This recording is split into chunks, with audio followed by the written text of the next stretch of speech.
Hmm. Hello, everyone. Jay Whitner here with Space Headlines. We do a quick recap of what's going on in space each week. And today we're going to be talking about the first week of June 2018. Our first item is about NASA's Dawn spacecraft. Dawn has been orbiting Ceres, an asteroid, for quite some time, and they've gradually been changing the orbit to get closer and closer to Ceres.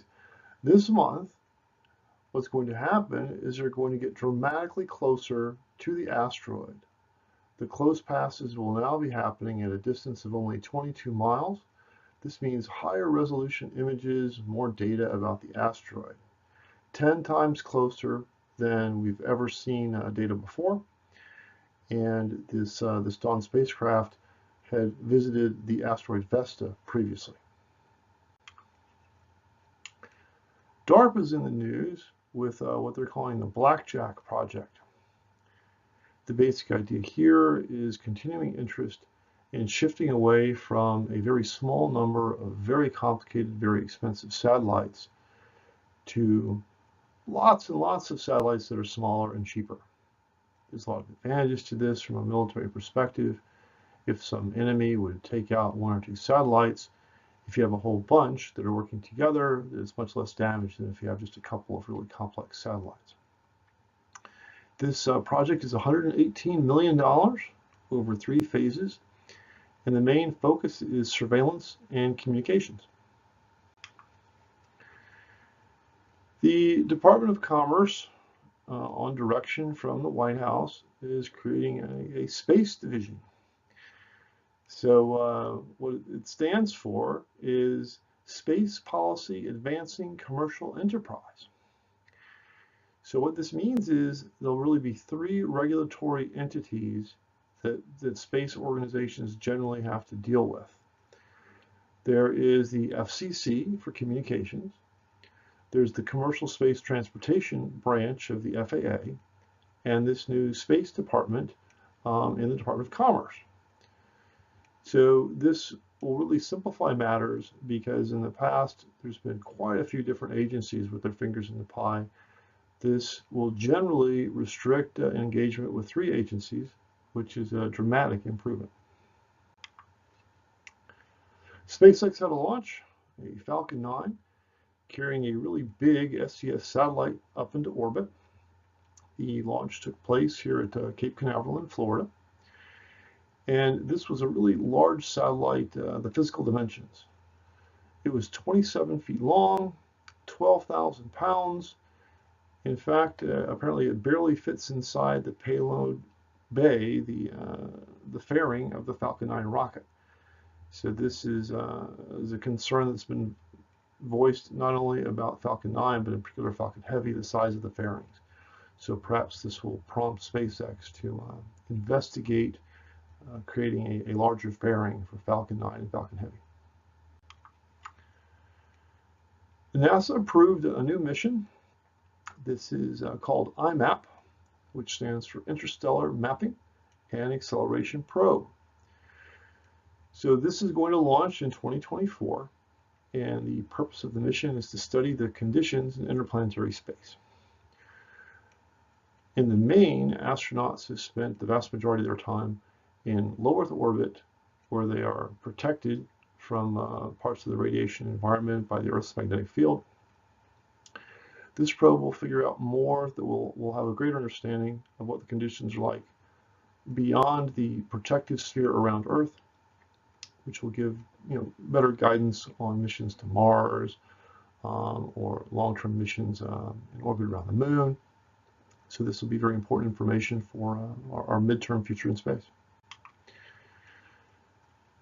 There's crystals growing in space in various experiments so far, and the idea of this news piece is this could really lead to new cancer drugs. So why is this, and what's the backstory? Crystals grown in space are more perfect. There are less imperfections inside the crystal. This makes it easier for drug firms to study certain proteins. And this enables them to to make it easier to make new drugs that could address cancer, Parkinson's, and many other diseases. So crystals in space could have tremendous health benefits for lots and lots of people. NASA is having talks with commercial firms about private companies running the International Space Station on a commercial basis.